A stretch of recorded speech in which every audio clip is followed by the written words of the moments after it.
सूअर कंदड़ ज़िले शिकार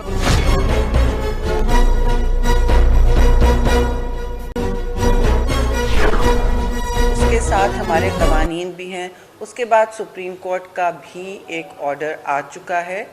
अब हमें आगे ही बढ़ना चाहिए क्योंकि मुल्क में एक बेयकीनी की फिर फिज़ा शुरू हो जाती है। मैं भी निकली थी, स्टॉक मार्केट फिर गिरी कि ये रेजोल्यूशन निकला है। हमारा इसमें कोई हाथ नहीं है जी। Thank you. और आपने जो सवाल, प्लीज़ कंडक्ट करें, एक एक इशू पर पाकिस्तान पीपल्स पार्टी अपने मौक़िफ़ को बयान करती आ रही है, तो क्या आपके इस सेनेटर को बिल्कुल पता नहीं था बेमन को, या तो आप जब सेनेटर क्या कहते हैं सेनेटर बनाने जाते हो तो फिर नजरियाती वर्कर्स को या फिर फरामोश करते हो या फिर ऐसे लोगों को, पूरी बात सुने, सेनेटर मुंतखब कराते हो जिनको अपनी पार्टी की पॉलिसी का पता भी नहीं है। बेरमन ने जिस अंदाज में बयान किया वो उस मौक़िफ़ को दोहरा रहे थे जो करार पेश करने वालों का मौक़िफ़ था।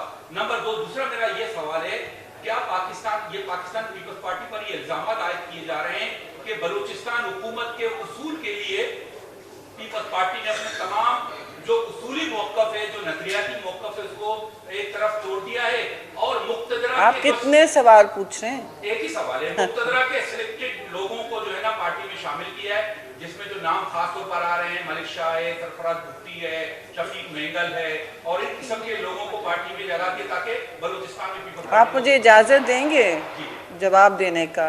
मतलब बाल्टी में से हर सवाल बेशक आप निकाल लें, कोई पीछे नहीं हट रहा है। देखिए, जहाँ तक आपने सेनेटर्स के मुंतखब होने की बात की, तंगी साहब एक वर्कर ही रहे हैं, हमेशा से हमारे केपी के इलाके से, मर्दान और इन इलाकों से वो कारकुन रहे हैं। वो कहीं अशराफिया से नहीं उठ के आए हैं, तो कारकुन ही को हम मौका देते रहे हैं।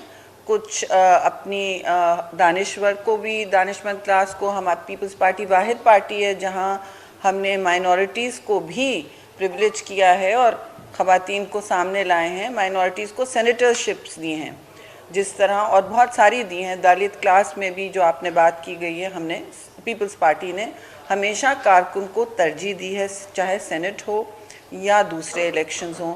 और जहाँ तक आप कह रहे हैं कि जी मुक्तदरा के लोग आ रहे हैं, सॉरी भैया, मुक्तदरा भी अब जगह ढूंढ रही है। बड़ी मेन स्ट्रीम पार्टीज़ जब इलेक्शन में जाना शुरू करती हैं और अपने झंडे गाड़ती हैं, तो इस वक्त जो सूरत हाल है, लोग सियासी घर ढूंढ रहे हैं कि नहीं।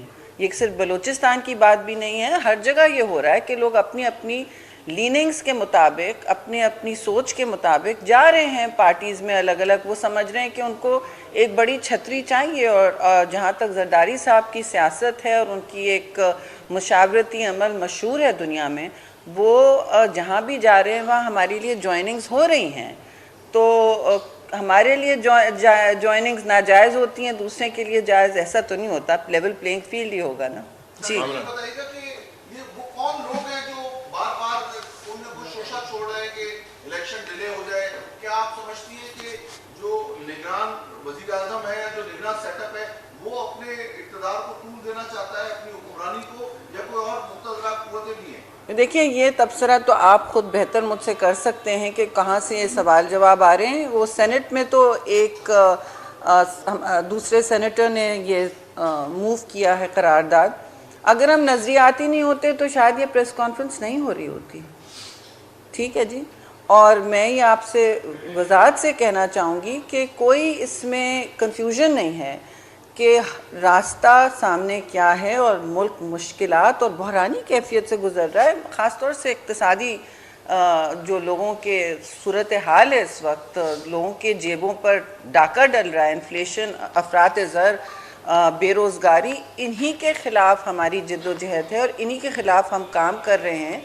हम किसी दूसरी पार्टी से भी कोई लड़ाई झगड़े की कैफियत में नहीं है, क्योंकि मालूम है सूरत हाल क्या है। और चेयरमैन के 10 पॉइंट्स आपने ज़रूर सुने होंगे कि भूख मिटाओ प्रोग्राम इसमें लाना है, हमने 16 पार्क्स बनाने हैं, हमने इस तरह कार्बन क्रेडिट से पैसे मोबिलाइज़ करने हैं, सब्सिडीज़ जो एलिट्स को, अशराफिया को मिलती हैं अरबों रुपए की, 100 अरबों की, वो नीचे तक लानी है डायरेक्ट, चाहे वो फार्मो हो या चाहे मज़दूर हो। तो ये भी मुश्किल काम हमारे सर होगा। और आप देखिए कि इस मंशूर के मुताबिक जो मुल्क की इकॉनमी का एलीट कैप्चर है, उसका एक मंसूबा आपके सामने रखा है, लेकिन आपने उसकी बात ही नहीं की। शरारत वहां से हो रही है। कुछ दिन पहले जरदारी साहब ने चेयरमैन सीनेट में एक लुकमा दिया था कि फैज चले गए अब तेरा क्या होगा, तो आज जवाब में उन्होंने कहा है फैज नहीं तो कोई और भी मेरे पास है, क्या कहेंगे? नहीं, जवाब में मुझे नहीं पता किसने क्या कहा। ये कि इतनी क़यादत पास हुई है, नहीं देखिए, ये तो जब मैं आपसे मंडे को ही मुखातिब होंगी, जब मैं सेनेट में पहुंचूंगी, लेकिन ये नोक झोंक तो सियासत का हुस्न ही है। ये जमहूरियत में सबका व्यू हम सुनते भी हैं और अपनी भी बात करना जानते हैं, ऐसी क्या बात है। आप जरा सब एक एक करके क्योंकि आप इस सेनेट का हिस्सा हैं, जब ये करारदाद आई तो कितने लोग थे, क्या कोरम पूरा था या नहीं था, और इस करारदाद की क्या हैसियत है? क्या बिल्कुल, बहुत अहम सवाल किया। 14 लोग मेरी इत्तला में वहाँ मौजूद थे, क्योंकि जुमे की दोपहर है जब रिवायती तौर पर सेनेट का एजेंडा होता नहीं है। ये तो एक तयशुदा बात है, बल्कि जुमे को ही बहुत मुख्तसर एजेंडा होता है, नमाज का वक्त आ जाता है तो घंटा 2 घंटा ही क्वेश्चन आके बाद चल पाता है। ज़्यादातर लोग आजकल के हालात में, इलेक्शन के हालात हैं, पेपर्स की स्क्रूटनी और वगैरह सब हो रहा है, तो हम सब अपने अपने घर को चले जाते हैं। नॉर्मली मैं रह जाती, लेकिन मैं भी आ गई, सब लोग निकल गए थे। तो 14 मेंबरान के होते हुए जाहिर है नंबर 1 इसकी कोई कानूनी हैसियत तो है नहीं। करारदाद की वैसे भी ये कानून नहीं होता, करारदाद कानून नहीं होता। ये इसमें हाउस की जो लोग वहाँ मौजूद हैं उनकी विल का इंटेंशन पता चलता है, लेकिन इस विल का भी एक्सप्रेशन तब हो जब पूरा हाउस वहाँ मौजूद हो किसी कोरम में, और इस वक्त कोरम भी नहीं था जी। ठीक है, इनका सवाल भी पूरा हो गया।